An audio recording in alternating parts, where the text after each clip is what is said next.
Hello, hello, San Diego. How are you? Thanks so much to all of you for being here. I am Entertainment Weekly executive editor and What to Watch podcast host Gerrad Hall, and I don't know about you guys, I am thrilled to be back in person, to be in San Diego and doing this the right way, yeah? Well, this panel has become, it's become a bit of a Comic-Con tradition. Usually there are four guys sitting here, but we thought, you know, we need to start mixing this up because women are also warriors, damn it. So we are doing just that this year. Of course, I'm talking about our Brave Warriors panel. That is the name of this one. So without further ado, let's start bringing these folks out. Okay, she made her Comic-Con debut yesterday. Let's call her a bit of an emerging warrior. She is starring in Disney Plus's upcoming National Treasure series, Edge of History. Please welcome Lisette Olivera. Hey.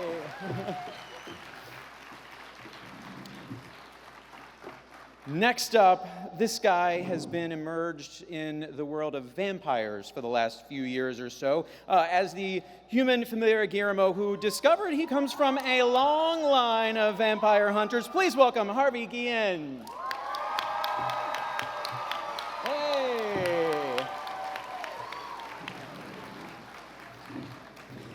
Our next panelist has been learning a thing or two about vampires. He's about to play one, but it's worth noting first that this guy was he was a scene stealer in every single one of the recent Spider-Man movies, and he is now the star, the title role in Sci-Fi's upcoming series, Reginald the Vampire. Welcome, Jacob Batalon. Hey.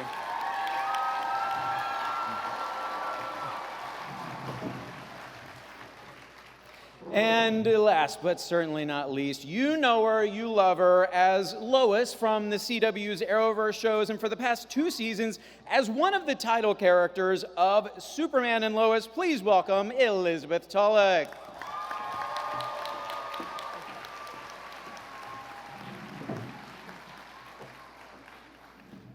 Not gonna lie, this is pretty cool right now, you guys. Yeah, We're back in person. We were at Comic-Con. Yeah, we're all matching. We're all matching. Here with a bunch of brave warriors. I cannot thank all of you enough for being here and for being here to share your stories with all of these many fans. I'm going to start with kind of the title of this panel. Well, first, let me preface by saying I think it is brave of all of you to be here because this panel is known for being, in a very fun way, a bit revealing. All right, so we will get to all those questions in a bit, but I do want to start with brave in the traditional sense of kind of defining that word as it in the context of TV and movies and storytelling. Elizabeth, I'll let you take this first. A moment where you felt perhaps intimidated, trepidatious, maybe just downright scared of a role or scene, and how you overcame that fear. I will answer that question. I do just want to say to everybody, thank you for coming. I know there's a lot to do at Comic-Con, and I know you have a lot of options. So we really appreciate you being here. I just met all of these lovely people. And it's nice to be back. I was here a lot for Grimm, and I haven't been here in a few years because of COVID. So it's really nice that we're back doing this in person. As far as a audition or a scene that I felt trepidatious about, I would say in season 1 of Superman and Lois, episode 8, I was reading the script, and Lois had suffered a very late-term miscarriage. And I haven't gone through anything like that. I have a lot of friends who've been through fertility struggles or their partners have, and I was really nervous, not only about just how emotional that entire episode was for me and how I was going to sustain it, but also I really kept thinking, like, I want to, in my performance, honor people who have gone through this. And so I was talking to someone about how I have so much fun on the show, and I'll wrap this up. But that episode, I was really like, I need to isolate myself and I need to focus. Because that, it's hard to be crying that much. And that was probably like one of the most fearful experiences as an actor. Well, but I think very thoughtful what you did there, so I'm sure a lot of people appreciated that. Yeah. Jacob, You? Yeah, it's tough to say. You know, I think a lot of things that I've done recently have really put me in emotional distress.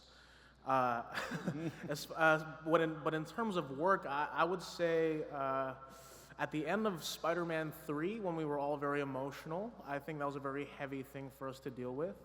And also, there's an episode in my new show, Reginald the Vampire, where, you know, Reginald is very vulnerable to love. And I think for me, and, you know, what's really relatable, I think that we can all find relatable is that we are all very much human in the sense that love is such a powerful thing and it makes us do crazy things. And to really, like, tell your story through that lens and to be vulnerable on camera to really show what we feel on the inside it's tough, because me personally, I'm a very sheltered person. I don't really care about anyone else.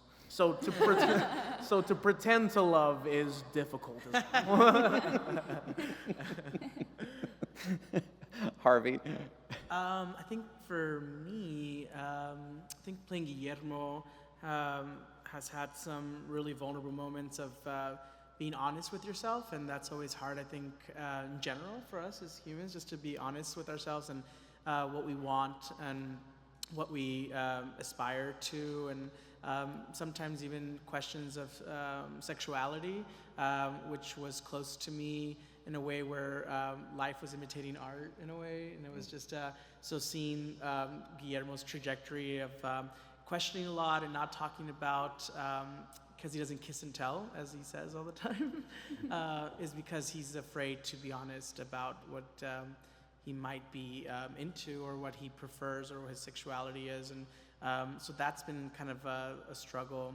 And I see him as like a hero in a way of trying to be his own best version of himself, and the superhero that he can aspire to be is his own superhero. So not looking outwards, but looking inwards to find encouragement to be the best version of yourself, which I think we can all kind of relate to. Yeah, but certainly sometimes a very scary thing to do. Yeah.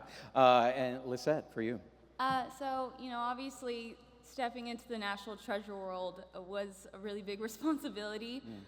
Since the beginning, though, you know, I'd always just set out to honor the story as much as I could. And so when I had this opportunity to continue the stories, my character, Jess Valenzuela, in the National Treasure series, you know, to kind of try to just step up to the plate, you know, like I really love Nick Cage. We all love Nick Cage, you know? And so I think, you know, it was genuinely just something that I really wanted to do my best. And, it, you know, it's a little scary in the beginning because it is something that, you know, you don't know if you're going to, you know, live up to expectations. But at the end of the day, I was sticking to my intention. And, you know, the story revolves around a young Mexican woman, which I am. And it was really incredible to get to, like, hear, yay! It was really incredible to get to play somebody that dives into her culture, and I learned a lot from that. So yeah, it just the hero aspect of, you know, being number one on this massive show and trying my best, and then also just learning a lot about myself in that way, you know. Yeah, Makes a whole lot of sense. In those regards, are there other like brave warriors in your lives? Maybe someone you could call a mentor, but just even someone you took inspiration from in your kind of Hollywood journey? other brave warriors. It's not that I don't love people, but it's hard to think of like your heroes on the spot. Someone that inspires me a lot is Viola Davis. Yeah. I love her Instagram. Yes. She It's just so makes me uplifting. smile. Yeah. I know. Yeah, and you know, you can just tell she's really genuine with people. Has, you know, never been too jaded about, you know, her stardom, and I think it's really cool, inspiring for me, because I look up to a lot of actresses that have longevity in their careers. You know, like no age really defines a career, especially for women in Hollywood. Sometimes, you know, we're met with, oh, a certain age and you're cut off and that's it. But, you know, there's so many women out there that are strong, like even Sandra Bullock, you know, Viola Davis, Sandra Oh. Love Sandra Oh. Yeah, these women are my favorite, and I you know, they inspire me too.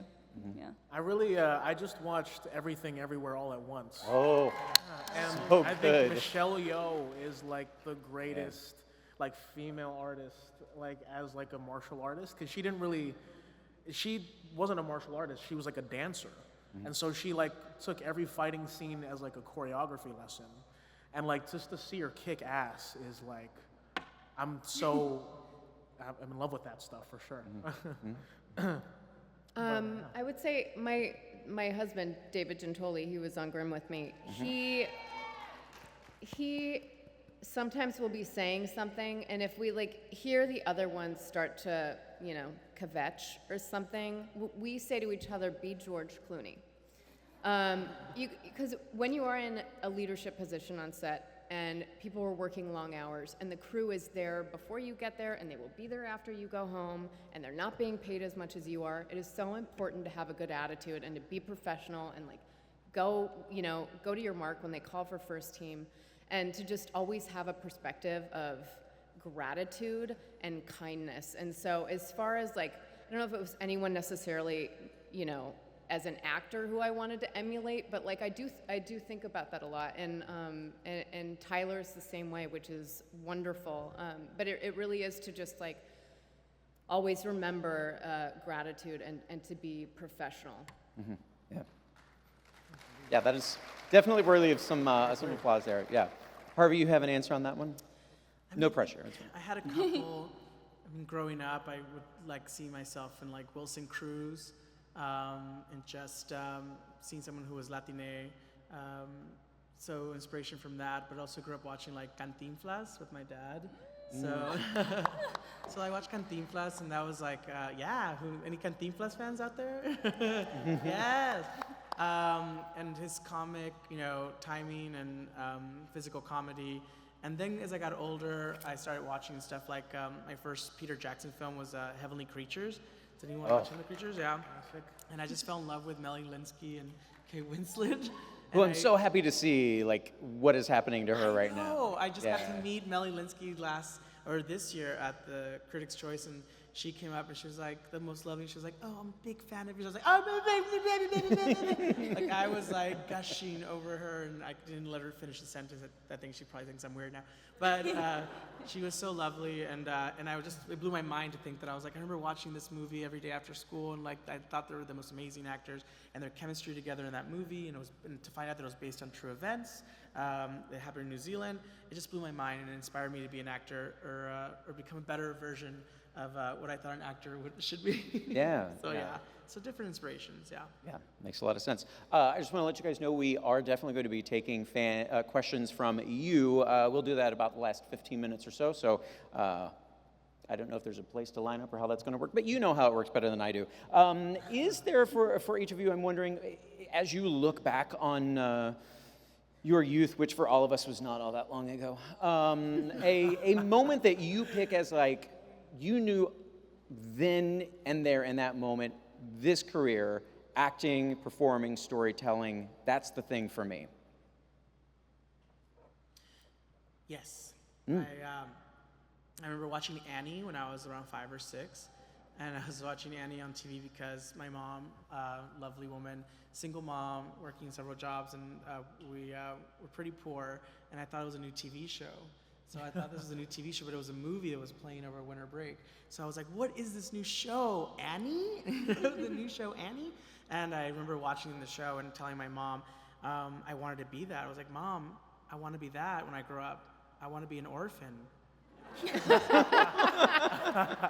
And she looked at me weird, and she was like, ¿Qué? ¿Estás loco? Is that crazy? And I was like, no, I want to be that. It's like, oh, son actores. I was like, actores?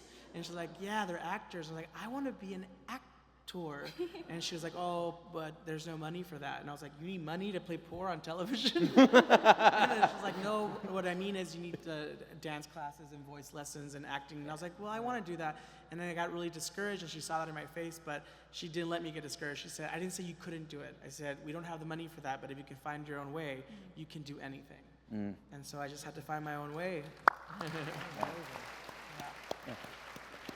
Before anyone else answers that, I got to say, when you started to say single mom, work 2 jobs, I was like, are you reciting the Reba theme song lyrics? Because, anyway, sorry. Someone else can pick it up from there. with that. I will say, I was not one of these people who like popped out of the womb doing jazz hands. I had never done theater, and if I did a play in high school, it was like just to add it to my application for colleges. I was very academic and I was not interested. And I kind of fell into it when I was probably about 23. So I felt like a dinosaur at that point because most people around me had been doing it at least since high school, if not earlier. And I think, speaking of trepidation, which you brought up in the beginning, it was that, like, school had been something that was safe for me. And when I was on stage and I had a theater teacher, and she gave me a really tough scene to do from like a Clifford Odets play, and I was terrified. And it was that fear that really drew me in. So that's kind of what it was for me. Yeah, well, I didn't necessarily want to be an actor at first. Being Filipino, gee, mabuhay. We have a karaoke at my house, and when I was a kid, I really used to love the Backstreet Boys. And so my mother would, make me go up at family parties and sing and dance and stuff. And so for a long time, I wanted to be a singer and like a songwriter, and that really didn't pan out well. But it did help me get to drama school when I was in college, and so it was I was maybe like 18 or 19 when I truly discovered this, love for the creative side of performance. There's the whole, you have to get into it mentally and emotionally, and there's this whole idea of separating yourself from who you are and the character you're playing and all those things. And I feel like for a long time I was using that as a shield to protect myself. And then it wasn't until obviously I got Spider-Man where it was like, fuck, fame is lit. No. But seriously, no. It was definitely when I was in school and I really realized the craft was a lot more than just glitz and cameras and stuff. There's a lot of hard work that goes on behind the scenes, and obviously on the shows that we do, there's so much more people than just us on. So, it's just teamwork, the love for the craft, and yeah. Jacob, have you ever met any of the Backstreet Boys? To share that with them? This is not the Backstreet Boys, obviously, but I met Joey Fatone. from adjacent? Adjacent? Yeah. Adjacent. Well, guess who's here? No, I'm kidding. Could you imagine if we brought the Backstreet Boys out right now? Yeah. Lisette, how about you? A moment? So I guess my first exposure to filmmaking was the Studio Ghibli films when I was 5 years old. Yeah, I'm a huge fan of Hayao Miyazaki. So with Totoro was my very first film that I just fell in love with. And I didn't realize why I loved it so much. I rewatched the movies during, the beginning of the pandemic, and I noticed that the little girl was a lot like me, and she had an older sister, and I have an older sister. So I was like, oh, that's why, it's our same dynamic. And then as I was growing up, though, my mom and my parents, very supportive, but, they kind of thought, go towards something that pays, It's the same thing, lawyer, doctor, business, do something like that. And I kind of was really adamant about being an actress, and I really wanted to do it. Something in my soul just felt like this was for me. With expression and everything. And then when I was 12 years old, I think it was 12, it was The Blind Side. I was watching that movie, and Sandra Bullock's character, she won the Oscar for it, but shout out to you, Sandra, I love you. And she had that scene where her character was speaking to her son, and he asked her for a license. And she was like, why would you need a license? He said, I just want something with my name on it. The way that they looked at each other, I was just enamored by it, and I remember walking out of there just staring at the floor thinking, I have to do that. I have to do that. It's a human connection. And so, now in my job, I get to do that every day. It's a collaboration, and I'm really intrigued by just the inner workings of how the puzzle pieces move together and how it all connects. And everyone's just always so passionate when they lead from the heart, and I saw that in my work, so it was really exciting. That's really cool. Yeah. Elizabeth, Lois is, of course, in the title of Superman and Lois. You are front and center right there, part of the action, battling evil, raising young sons, which is its own other set of, we won't say evil, but challenging. It's challenging, certainly. But, we had seen Lois coming up through some of the other shows, but when it came time for it, this was the show. The title is Superman and Lois. Did you have any kind of specific questions about how she would be seen as an equal, as an asset to the storytelling, just as much of a heroine or a warrior as Superman?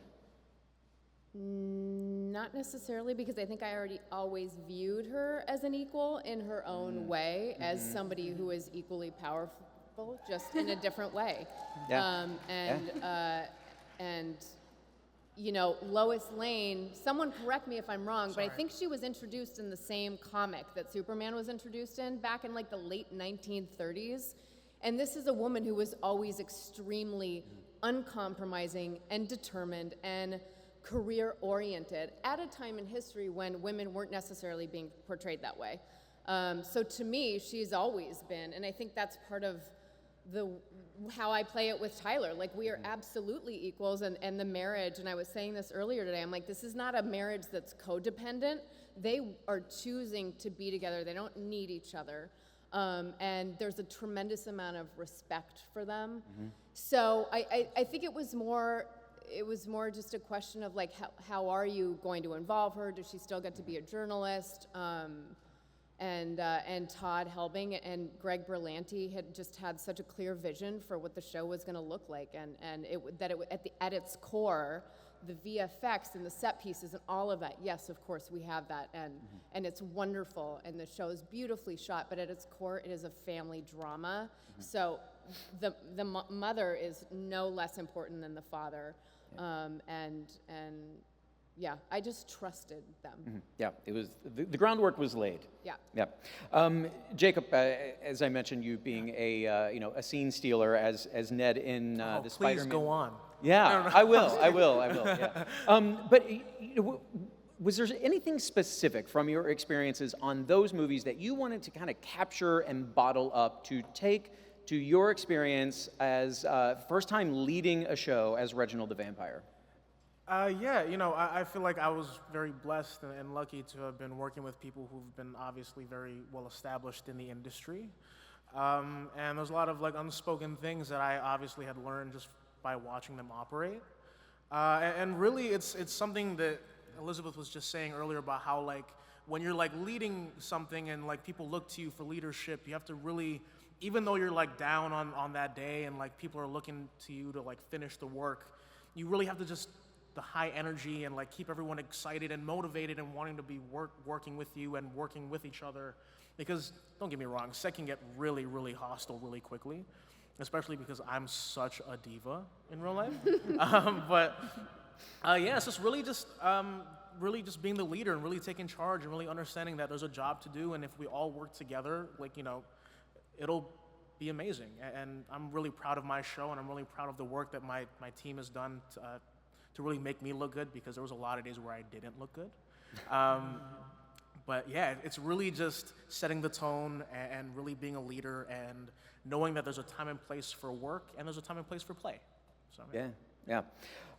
Harvey, is it true, because you never know, this is a story out on the interweb, so we got to ask these things to confirm, that you several few years ago met a woman named Yvonne at a party. You exchanged numbers. She texted you the next day saying, hey, you should audition for my fiance's new show, which just so happened to be What We Do in the Shadows. Yeah. That's how it happened? I know, that's the most Hollywood story ever, right? I'm at Schwab's soda fountain shop and drinking a milkshake, and someone said, hey, you gonna be in movies and TV shows? But it was like that. I went to a wine and cheese night that my friend Mimi Michaels, that's not a stage name, that's her name, Mimi Michaels, and she said, come on over to see my new baby, because she just had a newborn, and I was like, oh my gosh, if I don't see her now, I won't see her for a while, because she lives in New York and I live in LA.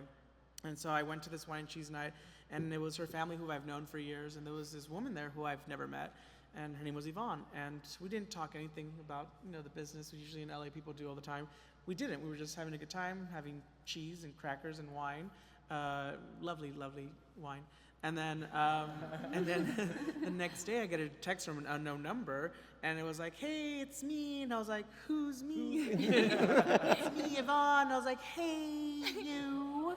And she's like, I met you last night. Oh, right, yes, I met you last night, yeah. Too much cool. wine. Yeah, Right. but I was like, wait, how did you get my number? She's like, I got your number from Mimi, and I hope you don't mind, but I think you're so effing funny, you should audition for my fiance's new show. And I was like, okay, I'm not falling for that again.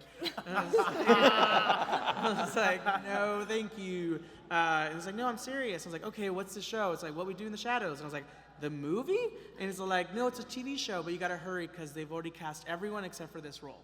And I was like, okay, no pressure. And I was like, who's casting? And he's like, Allison Jones. And I was like, oh. And I was like, if you know Allison Jones, she's cast everything, She's amazing. everything. And I was like, I've never been invited to Allison Jones's castle.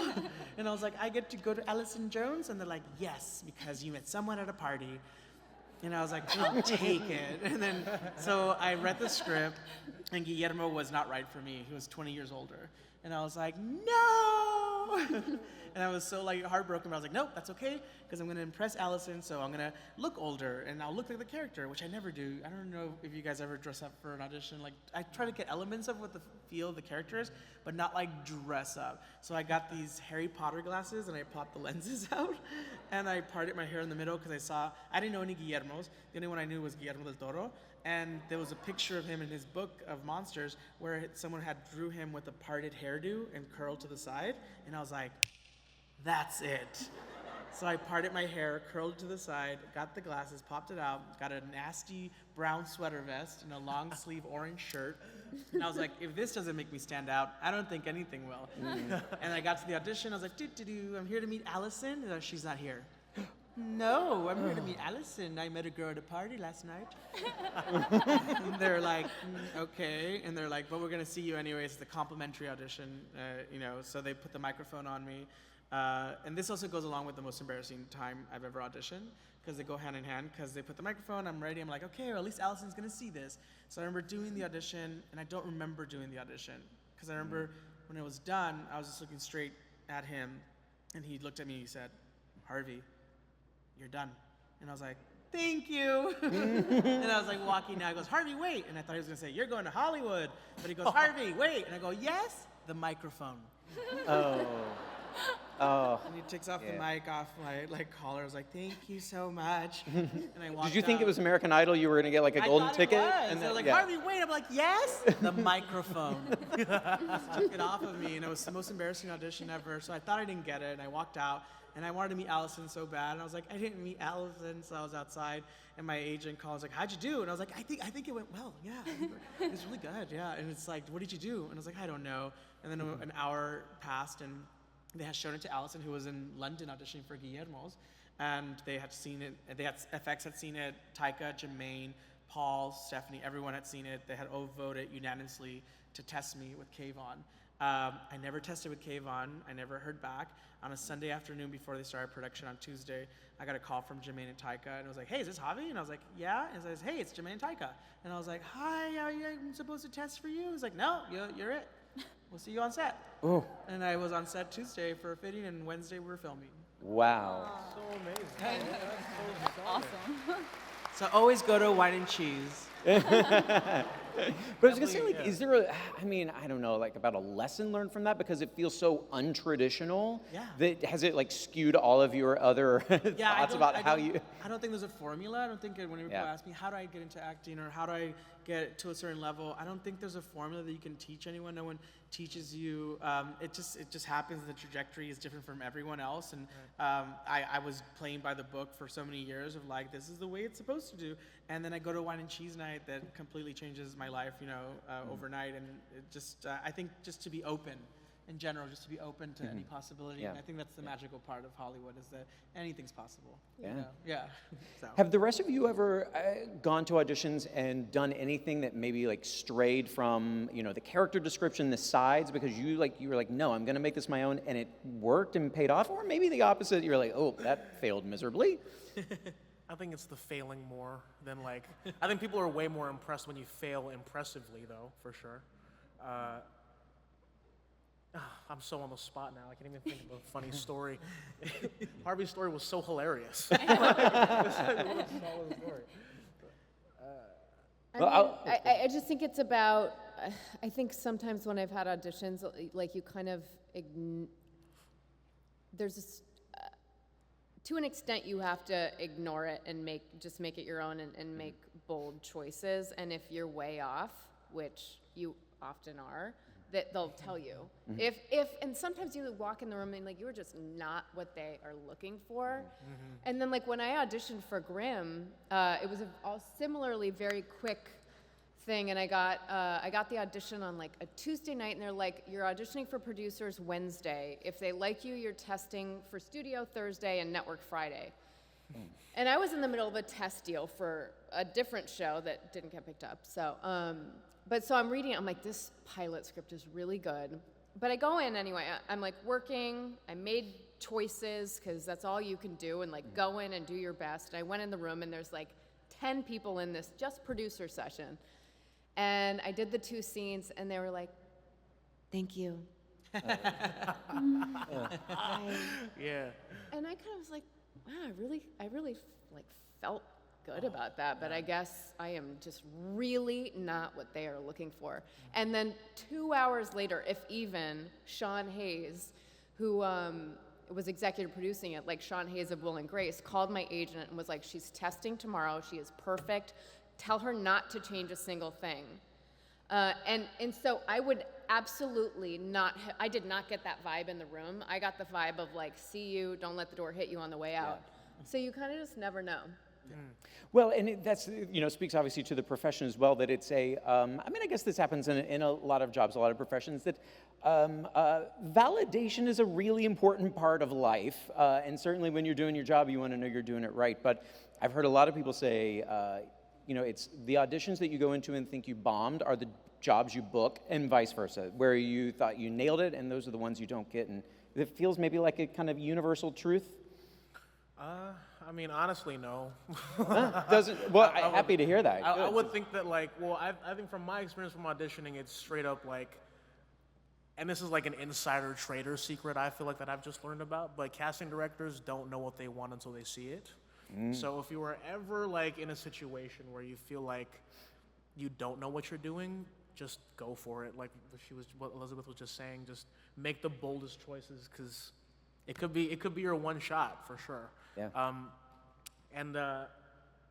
also feel like if you're seeking validation, Yeah, you're not gonna get it. Like you Like, have no to be one- doing it for other reasons, for the love. But like this Yeah. industry is so tough. Brutal, for I'm sure you can all attest to that. Brutal. It's brutal. Yeah.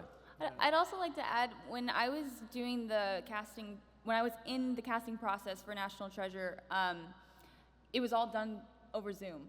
And so, that was difficult to, have to connect with the other people. But when I got casted, I was doing a lot of chemistry reads with, potential castmates. And everyone in that room was so good for every character, And I think it was just, like, really just the special nuances that only you can bring to a role that I think makes you stand out, is when, you're confident in what you can offer. But yeah, it was like, it's so hard to choose. They'd ask me who's your favorite, and it really isn't a matter of if it was good or bad. It was just a matter of if you were the right person for the role. And I think it just opened my eyes a little bit, because I'm thinking back to all of the auditions that I had that I was like, oh, that sucked, or oh, that wasn't good enough. And I just think, that's not true. Just because I didn't get the part didn't mean I didn't do a good audition. And I have a question. I don't want to take your job. I have a question. Go for it. I was doing Zoom chemistry reads for my show as well. And where did you set up your camera? Did you have a dedicated room? Because Yes, I did. I was just in my kitchen cooking food while I'm reading with these people who are auditioning for their jobs. And but they were all, but like you said, they were all so talented, and I felt so bad because I'm kind of half-assedly saying lies back. You're doing So, food prep? Yeah, I'm trying to cut my vegetables. Yeah, I did. My dad, he's the best. He actually, right before I had my first, it was my first big Zoom read in front of all the producers, he was like, Mija, let's go get you an iPad from Costco. And I was like, okay. And so we go to Costco and we buy, you know, one of those fancy iPads that does like the face monitoring thing. You know, it's the face following. And so, you know, even Cassie was like, do you have someone in there moving the camera? And I was like, no, that's the iPad. You know, but yeah, so I did have that setup though. And because I had it for my part, I just kept it. And I was just always in that space when I was working with the other actors. Dude, I feel so disrespectful now. I think it's also like the idea that I don't know how you feel, but like you want to win. Obviously, you want to get the job, but my goal is always to book the room. Sure. Just to book the room. So if I go in there and I did my best, and even if you're not like right for the part or whatnot, They'll think of you for something they'll think of else. something else because you, like you said, you don't do it for validation. You know, if you do it for validation, people always say, "Oh, I want to be an actor too." It's like, you want to be an actor because you love performing. It's like, no, like all those parties. It's like, oh, you want to be famous. There's a difference, you know. Would you be happy doing what you love as an artist in a room full of like 12 people, as opposed to a theater that millions of people watch? You give the same performance, right? And that's the difference where you come, you know, from a place of like, I really want to just, you know, show you my craft, as opposed to I want to be famous, you know? And that's where you can separate. Because if you just want to be famous, don't do this job. It's too much. It's Just go on TikTok. just It'll to be go on fine. TikTok, something else. Because you know, being an artist and being an actor and in this industry, it's ups and downs all the time, and it's fickle, and it's not worth your heartache if your heart's not in it. Because at least when it's low periods, you're still happy that you're doing what you love, you know? And you don't want to be down there and be like, I hate what I'm doing. Yeah, Why there's would you this- be down there? You know what I find so interesting about like us as fans?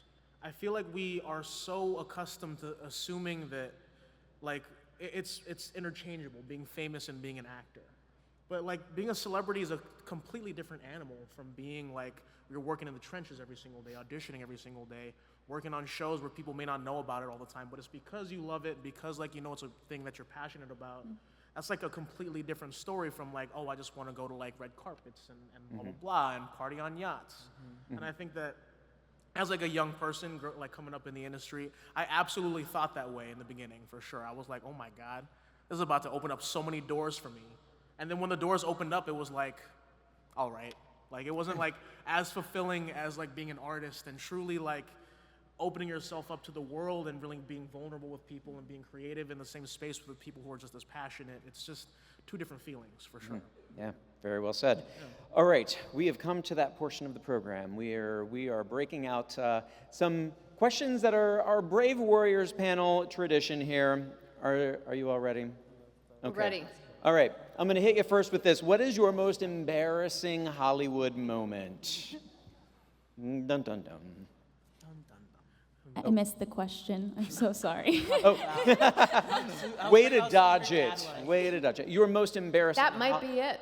Yeah, there it is, right there. I've only just started. There's so much room to grow. You know? I can go so many embarrassing other moments. I do have one though. I mean, I think for me, I was raised to shake everyone's hand when you leave, or just say hello. If you're like the last person to arrive, you gotta say hi to everybody in the room, you know? And then you also say bye to everybody when you leave, you know? And so when I would go into auditions, sometimes, you know, casting directors are meeting so many people, they don't wanna shake hands. But there I am, where I'm just like, hi, nice to meet you. Hi, nice to meet you. Hi, nice to meet you. And then I'd give an audition afterwards, it's like, bye, thank you so much. Bye, thank you so much. And you can just tell their faces are just like, she's new. She's new. You know, so yeah, that's probably it. But I remember one audition in particular, I felt that energy, and I called my manager crying because I was like, I don't think I did a good job, you know. But you know, you learn just kind of like, you know, it's just a different way of being, you know. But it still didn't change me. I just think, you know, just different. That was pretty embarrassing a little bit. Though there's nothing wrong with gratitude, so yeah. For sure. That's true. I mean, I think I said mine already. Was the audition. Mine was Already. pretty embarrassing. It was a microphone, you know.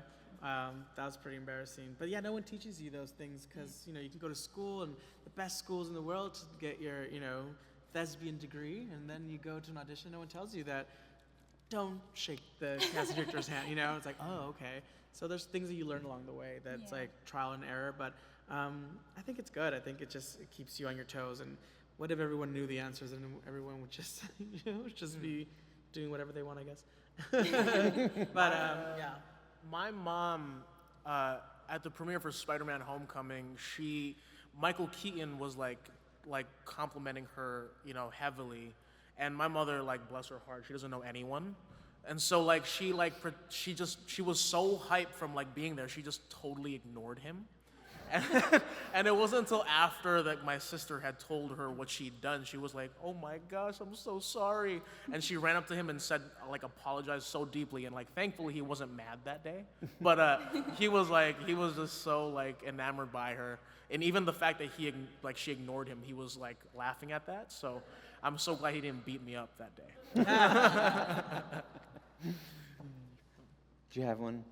It's not embarrassing. It was just a little bit more of like a learning thing. It was I actually studied theater for like almost 2 years after this happened, because it was very early on and I just moved to LA and I was auditioned for a movie, and the casting director's here and the camera's there and she's talking to me and it is a scene and I'm doing it. She's here and I'm just doing it straight into the camera, and she gets like probably 2 pages in and she's like, "Bitsy, what are you doing? Like, can you?" and it just, I left and I was like, I'm not ready. I need to know what I'm doing, because people will remember me if I'm doing this every time I go into a room, and I will very quickly not be asked back. So yeah. Can I add on to the gratitude comment? Because I genuinely do believe it's like, when we put ourselves out there as humans, it's a scary thing. And so, especially being an actor in an industry when you have to keep going to auditions, and meeting new people, it can get, it is really scary, but I think it's brave for, artists or just people to step outside of their comfort zones and see what they can do. Because sometimes you'll be just delightfully surprised, Yeah, for sure. Okay, you, all of you are involved in big set pieces, action, all that kind of good stuff. What is the best part of being a warrior and the worst part? That's the worst part. I mean, for me, playing Lois Lane it's such an iconic character, and she is a warrior, and this is very much like the pen is mightier than the sword sort of an idea, as far as who she is and what she represents and what she's capable of. If it's not about like strength or speed. So that's awesome, and I don't know that there is like a bad part. It's just been really fun. Mm-hmm. Yeah. Yeah, I would say that it's probably not a bad thing to be a warrior. There's probably no downside to it. I think the practical thing of like putting in a harness and jumping off of like tall buildings, that'll give you a rush, especially like when you're not expecting to do it. I had to jump off the side of like a really tall scaffolding building, which, by the way, wasn't even shown in the movie, so thanks a lot for giving me a heart attack. But that is like, it's like a carnival ride, that's really fun. But the message behind being a warrior, obviously, being more than what you seem, like on the inside is what counts. Our individuality, what makes us special and what makes us powerful is, not everyone has the same thing as what we have. So I think that, your individuality is what gives you your power and your strength. And I think that's probably the best part about being a warrior. And again, there's no downside to fighting for what you believe in. So, Yeah. I'll agree with that. The action stuff for being a warrior, the best part, I think, for playing Guillermo is doing all the action stuff now that he's a Van Helsing. And just doing all the vampire killing and jumping from buildings and doing your own stunts, which I did not know I could do. It's fun until you're put into a harness and they're like, jump out of a 3rd-story window. Yeah. And I was like, okay, sure. Regular Tuesday. Yeah. What's for lunch?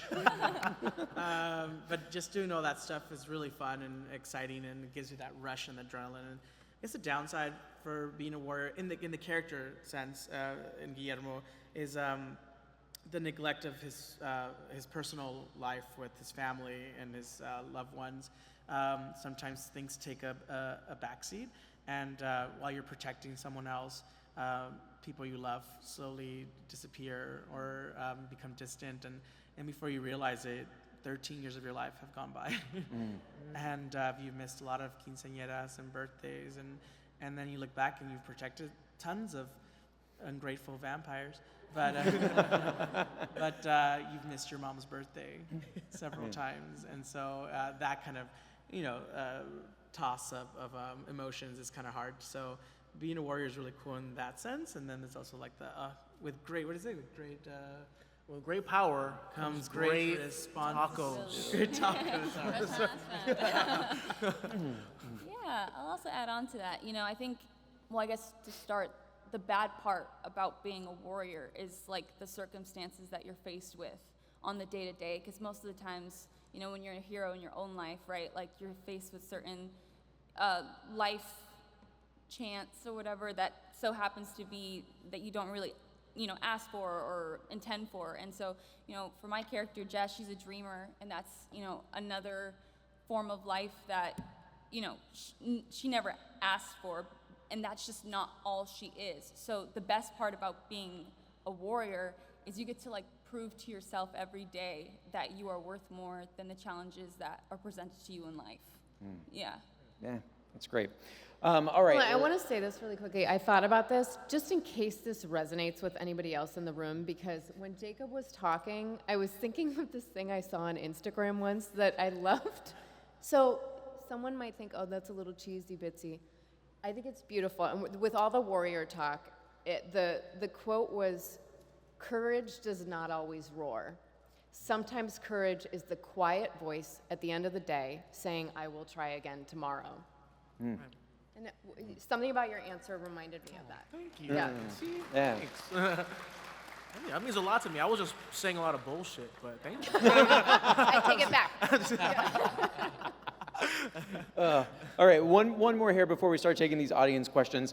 This is your chance to brag about your current projects, what you've got going on, but then you've got to be a little brave and face the music and apologize for something else, like a joke, a role, like just something that you're like, I should apologize to fans for that thing.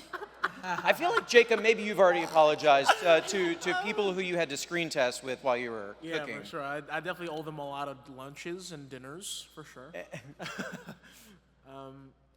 I did a student film when I was in drama school. It's called The North Woods. And I know y'all never heard of that stuff, so please don't look it up, please. And, it was like a student film, and so, obviously the person who was making it was in school with me, and it was like his first sort of passion project. And we were meant to be like in like the deep forest, but we were literally in Central Park right next to like the freeway, or like right next to like some roads. You can like see cars in the background. So I'm really sorry, everyone, for that. And brag about Reginald quickly. Right. So Reginald the Vampire obviously comes out in October, Halloween vibes. I also did a Netflix movie called Lift. It's a Kevin Hart vibe. I'm also doing a horror movie in Serbia called Horoscope. If you guys are into star signs, you're gonna love it, because you cannot defeat the stars. Trust me, I've tried. The fate is written, and it's written for you. I'm sorry. If you have to go, like, it's yeah. Yes, please watch all those things.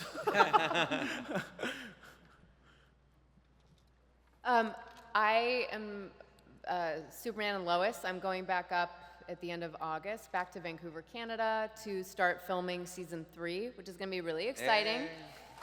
And yeah, it's just been a joy to work on that show, and I'm really proud of it, and I'm proud of everybody involved. As far as something embarrassing, my very first speaking role, I had one line on The West Wing. And I just remember I'd never been on a set that big. It was my first TV or film that was a job, and huge it's set a at Warner huge Brothers. Set. Yeah. Right. And I just remember I was like walking to like go hit my mark and deliver my line, and I kept thinking like, oh my god, that's gonna follow me. Like there's just some and it worked for the role because she was like a scared intern delivering pizza. But now when I see if somebody's like, oh hey Bitsy, I saw you on the West Wing, I'm like, okay, can we just yeah. Don't talk about that. Yeah. Next. Sure. I don't know. I mean, really, this is really my only role. So like, I don't have anything to apologize for. I mean, sorry for not, I'm not Nick Cage, so I guess I can apologize You to get y'all a for pass. not You get a pass. But yeah, my show, A National Treasure: Edge of History, is coming to Disney Plus soon. Later this year, hopefully. We'll see. I hope I didn't get in trouble for just saying that. But yeah, I'm excited. I know the fear. Trust. The mouse is watching like, be careful.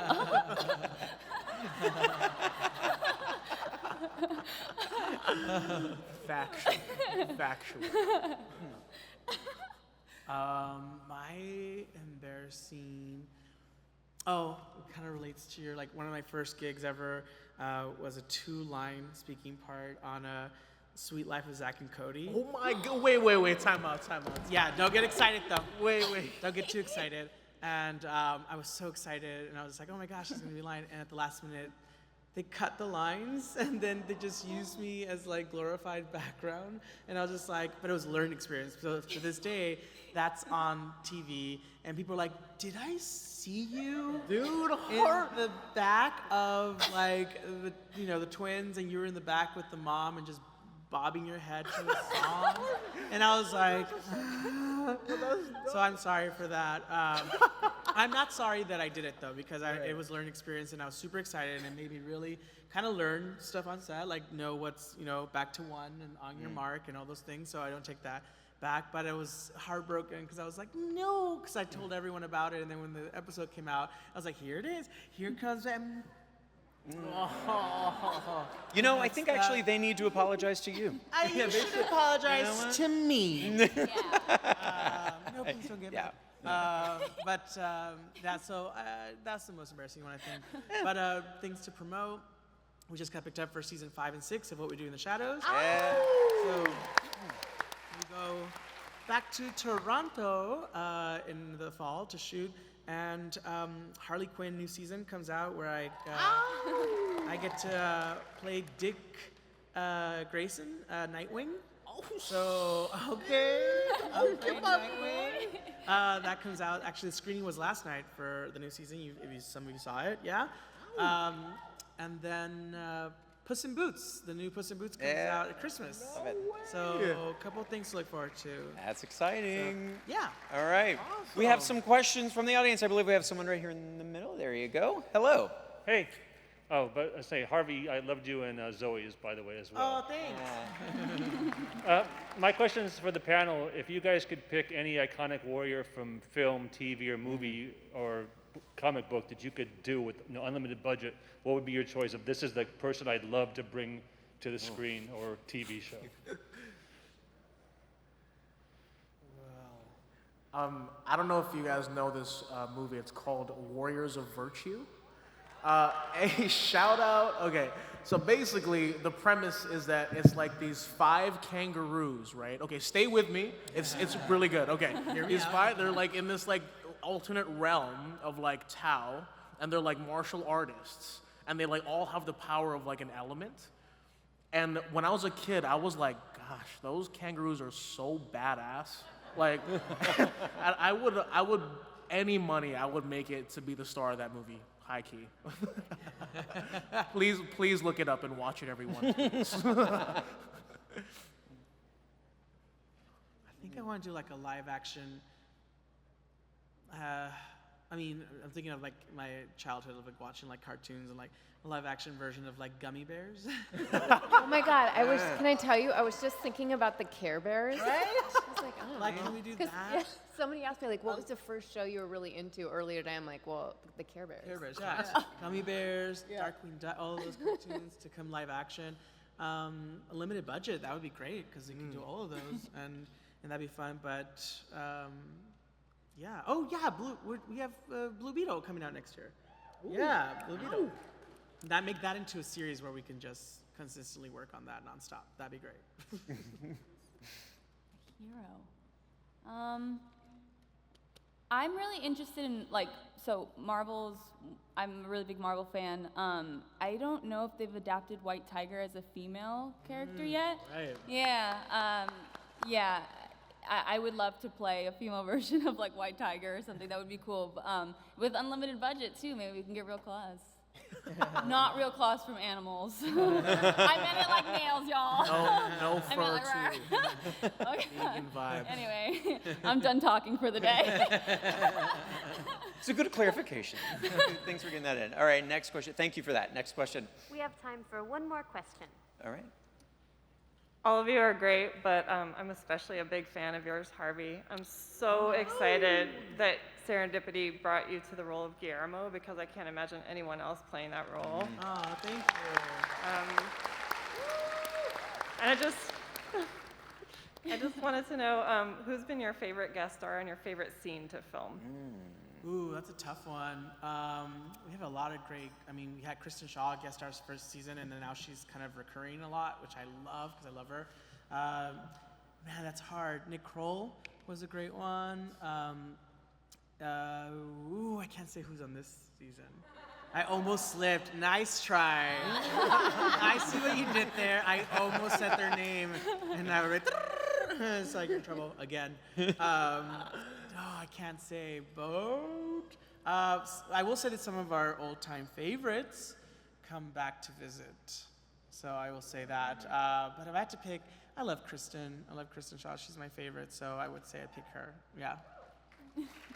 Thank you. That's a good one. All right, I'm going to ask you guys one more question here, because as your career progresses, and for some of you, maybe you were already someone's crush, but when you were growing up, who was your celebrity crush? Leonardo DiCaprio. Same. Because of Titanic or because of Titanic or pre-Titanic days, though? Pre-Titanic. Okay, Yeah. all right. I really love the Pirates of the Caribbean Orlando Bloom. He was really hot. That's a good crush. Yeah, he's pretty. He was really. This is a really random story. I'm just gonna spew right now. But when I was like a kid, we thought we saw him in the movie theater watching his own movie in Kauai, of all places. That could happen. It's a random island. I don't know why we thought like Orlando Bloom would just watch himself in a movie theater with his like friends. But anyway, That's a good one. Leonardo, yeah. I did have a crush again. Obviously, both were great.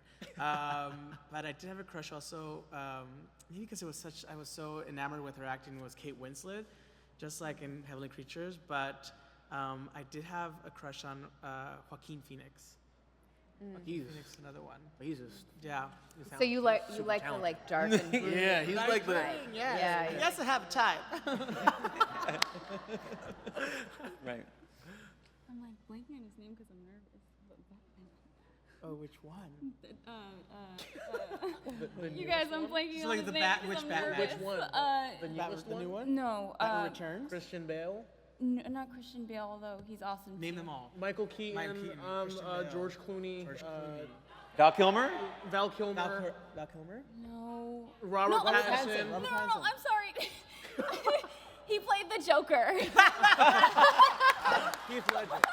Heath Ledger. Yeah. Heath Ledger, thank you. I'm Oh my forgetting God. his name. He Heath played Ledger was Batman. definitely my- He's actually the villain. Sorry. Oh my God.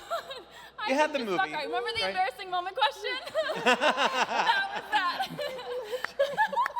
He got you all worked up thinking about him. It's fine. It's understandable. That's Totally so funny.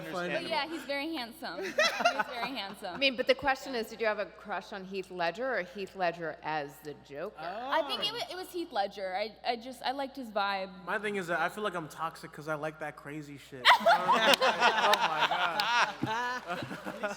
Yeah, I mean, I can't deny it anymore. You're right. This was a I hope revealing it wasn't panel. Joaquin Phoenix as the Joker. I know. Yeah, right. Yes. Well, May have to rethink that now. Well, listen, thank you all so much for being here. Special thanks to Lisette, Olivera, Harvey, Guillen, Jacob Batalon, and Elizabeth Tulloch, our brave warriors of 2022 Comic-Con. Thank you so much. You guys enjoy the rest of your weekend. Be safe out there. Have fun.